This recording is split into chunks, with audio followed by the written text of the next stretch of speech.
Hello, everybody. This is Gerald Salente, and we have with us today, and honored to be with us, Judge Andrew Napolitano. When it comes to the Constitution, the Bill of Rights, I'll put him up against anybody in America, all around the world, to give you the facts of what they mean, how we've lost those rights, and what we have to do to get them back. Judge, thanks for being on today. Pleasure to be with you, my dear friend. You know, you have this article that's coming out tomorrow, and today's April 12th. It comes out tomorrow. The Pentagon Papers, again, does the government work for us or do we work for the government? Can the government morally steal data about allies and enemies and then make it a crime to reveal the data, even when the revelation shows that the government has been lying about killing? What to do about high-ranking government officials who lie about war? When the First Amendment states that, quote, Congress shall make no law abridging the freedom of speech, does it really mean no law? And you go on talking about how these documents are coming out about the Ukraine war, which, by the way, is not a proxy war. The United States is at war, as I see it, with Russia. And these documents prove it. So please tell us more about what you've written about and how they... Well, let me start by saying that you've been saying this and we've been saying this for a long time, and the documents substantiate the presence of American special forces on the ground in Ukraine and British special forces as well. But beyond that, the documents show that the American government has known for a long time that the Ukraine side is doomed to fail. The kill ratio favoring Russia is 7-1, meaning the Russians kill 7 Ukrainian soldiers for every 1 Russian that the Ukrainians kill. Now, any high school student could do the math. I mean, that can't last much longer.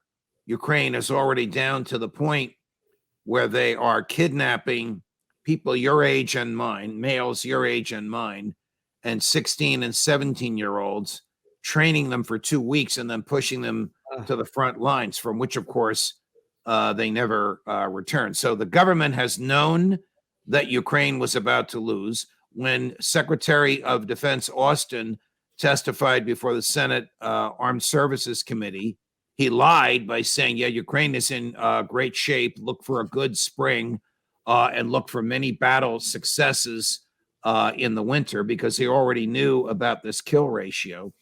The documents also reveal that the American government has concluded that Ukraine's air defenses will be degraded to, it's an easy number to remember, 0 effectiveness by the end of May.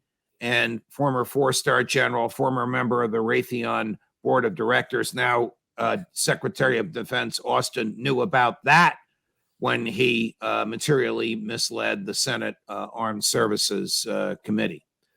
So we know that Joe Biden is fighting a land war. And to your point at the outset of this podcast, question, are American boys using American military equipment to fire American ammunition at Russian boys? Answer, yes. Is the American CIA stealing Russian intel and giving it to Ukraine intel? Answer, yes. If that's not a definition of America at war with Russia, I don't know what is. And Putin said it, America's at war with Russia. And by the way, we had Lloyd Austin, again, who you mentioned, our Secretary of Defense, who formerly sat on the board of directors of Raytheon, the second largest defense contractor, admitting months ago that American advisors were on the ground in Ukraine because of the complexity of the weapons, and saying that we had to make sure that they didn't go in the wrong direction. Or Correct. so, in other words, the Americans are you firing the weapons at the Russians. Correct. This very sophisticated HIMARS, I understand it from Scott Ritter and Colonel McGregor. The Americans aim them, maintain them, find the target on a computer screen, and then another team in Ukraine, and then another team of Americans west of them in Poland pulls the trigger. That's why I say American boys are using American equipment to fire American ammunition at Russian boys, targeted and aimed by American boys. It's war. It's not even war by another name. It's just war that's not publicly declared. It's war that's not legal, because Biden can't do this without a declaration of war, and Congress can't declare war on anybody it wants. We've signed treaties. Congress can only declare war on a country whose military is threatening ours. Does the Russian military threaten the United States? No. Does the U.S. threaten Russia? Well, let's see. We have nukes in Italy. We have nukes in the Netherlands. We have nukes in Poland aimed at Moscow. Can you imagine how we would react if, say, the Chinese had nukes in Mexico aimed at Dallas? And you'll know how Putin feels. Yeah. Or the Russians up in Canada with missiles aimed at New York. Correct. Yeah. Correct. Again, the only intellectually honest person in all of this, the president is not intellectually honest. Tony Blinken is not intellectually honest. Lloyd Austin is not intellectually honest. I'll tell you who is. Vladimir Putin. Yeah. Vladimir Putin said the Americans started this war in 2014 when they fomented that so-called color revolution that overthrew the popularly elected and Russian-aligned president of Ukraine.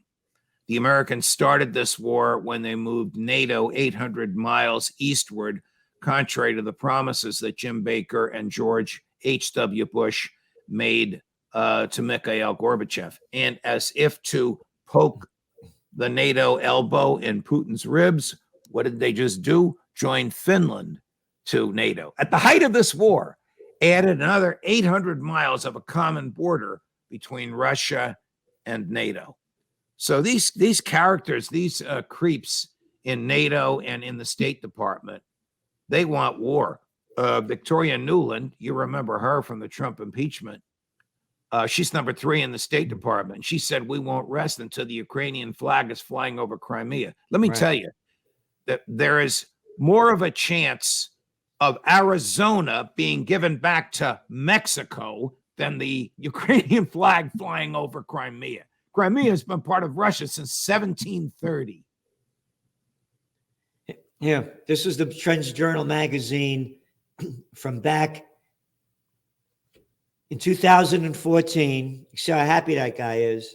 The United States overthrow of the democratically elected government of Viktor Yanukovych in Ukraine. Article written by Dr. Paul Craig Roberts, former Assistant Treasury Secretary under Ronald Reagan. Friend of yours and mine. Yep.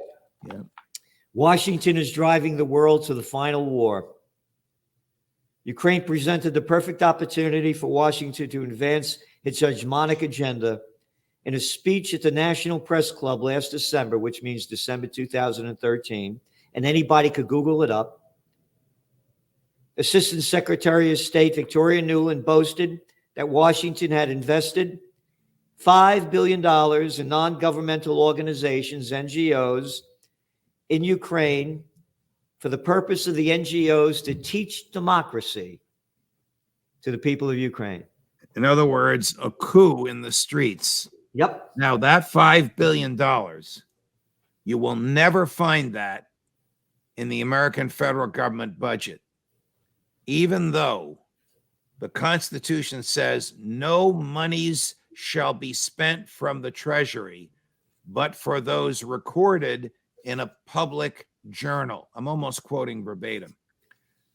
The Congress on its own has created the intelligence community and given them hundreds of billions and let them spend it on its own. You'll never find a recording of who actually got that money and what was done with it. Where did the money come from? The American Treasury. How did it get into the American Treasury? Either tax dollars or money borrowed in the name of the taxpayers, who, of course, have to pay it back. This article that you've written, it's so powerful. And the information that you're providing here, and how the government has really robbed us of our freedom. Congress has not declared war against Russia, but President Joe Biden is surreptitiously fighting one. Congress can only declare war, as you mentioned, on a country whose military is an imminent threat to America. So I want to comment on that, because you're hearing these little loudmouth clowns like Lindsey Graham and all these others, the Blumenthal, another arrogant little boy, one after another. They go to Ukraine and they keep saying that this is a threat to the world, that what's going on in Ukraine is a threat to the world. It's not a threat to the world. As you said, this has been going on back and forth to them, since 1730. Right. And then Macron, the president of France, was visiting China last week. And he goes on to say, Macron calls for Europe to not be caught in the conflict in Taiwan. He said, because the question Europeans need to answer, is it in our interest to accelerate on Taiwan? No. So is it in our interest to ramp up the war in Ukraine? I mean, by the way, this is the Macron and the France that invade Mali and Niger just recently because they need their uranium from Niger, because they have more nuclear plants in France than anywhere else. Oh, we could go there, but we shouldn't be involved in Taiwan. And the only reason he's saying this, by the way, is the bottom line, because they got to do business with China, because the Chinese got 1.4 billion people, and it's the fastest growing economy in the world. He's an example of a stopped clock being right twice a day. He happens to be right on this. And that quote you have, I think there's a following line where he says, we will not be seduced by the American rhythm, meaning Americans like to fight wars, and the Chinese overreaction. I mean, that has caused quite a disturbance in Europe. I applaud him for saying that, even though I can't applaud much else of what he does. Oh, yeah, he's a little arrogant boy. Here it is. Is it in our interest to accelerate on the subject of Taiwan? No. The worst thing would be to think that we Europeans must become followers on this topic and adapt to the American rhythm and Chinese overreaction. He also warned of a trap for Europe if it got caught up in this crisis that is not ours. That is a damning and very poignant phrase that I have not heard before, referring to American imperialism as a rhythm, something we do over and over again. You know this. I know this. The people watching us now know this. The people that read the Trends Journal know this. The people that watch Judging Freedom know this. But I've not heard a Western leader refer to the American pattern of imperialism as an American rhythm. And again, I disagree with President Macron on many things, but we have to be intellectually honest. On this, he is correct. He is 100% called out the U.S. And this is like from the Financial Times. Macron's Taiwan stance provokes outcry. Yeah. Diplomats and lawmakers in the U.S. and Central and Eastern Europe attacked Macron for being soft on Beijing and critical of the U.S., especially given that it has backed Europe dealing with the fallout from Russia's invasion of Ukraine. So attacked Macron. And again, it's not any of our business. I'm thinking. By the way, what they call people like ourselves that don't want to become involved in these foreign entanglements because they're no threat to America, they call us isolationists. I don't care what they call us. As far as I'm concerned, the stupidity of it. We are following one of the greatest speeches in American history, which is George Washington's farewell address, warning against foreign entanglements, which, for the most part, until Teddy Roosevelt came along, the American government followed. Well, you forgot Woodrow Wilson. Yeah.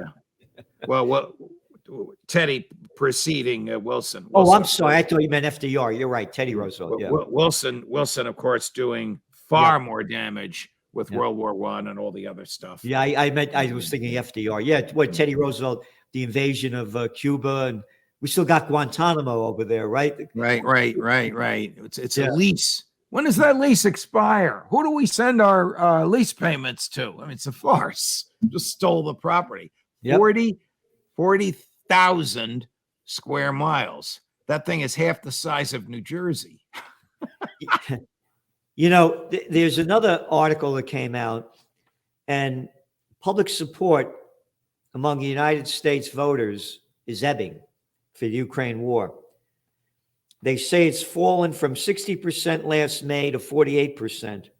And this is an Associated Press NORC Center for Public Affairs Research. So the reason, of course, people are tired of it, and people are living paycheck to paycheck, and they don't want our money going to Ukraine war. So what do you think, again, what do you think is going to happen with this? The America's going to keep ramping up the war? Or the war going to come to an end? Joe Biden and Tony Blinken and Lloyd Austin have not given themselves an off-ramp. So I don't know how this will end from American involvement. I think the war will end when Putin says, okay, we've chased you out of eastern Ukraine, where all the Russian-speaking people are. This is all we want to do. We're going to stop. Zelensky said last week that they won't stop, again, nonsense, until the Ukrainian flag flies over Crimea. I assume he's saying that just for domestic political reasons. He can't possibly believe that to be so. So at some point, they'll just stop fighting, even though the Americans don't want them to do it. How Biden gets out of this, I don't know. But I do believe, just my gut, Gerald, that the president, Joe Biden, wants to run for re-election as a wartime president. So I don't think this is going to stop before 2024. His heroes are Abraham Lincoln and FDR, and he wants to emulate them by running as a wartime president. This is his war. He ought to look at what happened to Lyndon Johnson in 1968. Afraid to run for re-election, and rightly so, because the Vietnam War had become so unpopular. But he and his people seem to think they can pull this off. And they've been in this business for a long time. When Colin Powell was lying at the UN about weapons of mass destruction, when George W. Bush was throwing Phil Giraldi out of the Oval Office because Phil, as the CIA briefer, told the president there are no weapons of mass destruction. The chief of staff of the Senate Foreign Relations Committee and the chair of the Senate Foreign Relations Committee were beating the drums for war. Who were they? Well, the chief of staff then is now the Secretary of State, and the chair of the Senate Foreign Relations Committee then is now the President of the United States. This pattern doesn't change, Gerald. No, Blinken and Biden, they're B and B, right? Yeah. Blinken and Biden, there's not a war that they didn't love, not a war that they didn't support. And again, these are the guys, the tough-talking guys that they don't go fight. No, they just send others to go do the dirty work. And again, anybody that wants to support a war, put on your military drag, get your gun, go over there and fight, or shut your mouth. That's the way I look at it. And again, as you said, in Ukraine, they're taking people our age and young boys to go fight. So they're in, they could go lead the charge or shut your mouth. Anybody that wants to support war, go fight it. That's the way I look at it. Judge, this article that you've written, again, it's so powerful, and everybody should really go to Judging Freedom. And of course, you're going to have on again Colonel Douglas McGregor talking about the Ukraine war and where it's going. So I have Scott Ritter, a dear friend of yours and mine, one of the most courageous people in America and one of the most brilliant on military and intelligence matters, today at 11 Eastern. At 3 Eastern, I have a man the Judging Freedom audience loves to hate, former CIA senior official, 40 years in the CIA, Jack Devine, who starting to acknowledge that the Russians are moving westward and can't be stopped. And then tomorrow at 4 o'clock in the afternoon Eastern, Wow. The great Colonel McGregor himself. Wow. Well, thank you for all that you're doing. Listen, everybody listen to what this man is doing and what we're doing to try to give people the best that we can to bring life, liberty, and the pursuit of happiness back to what used to be called the United States of America. Now it's the USSA, the United Soviet States of America.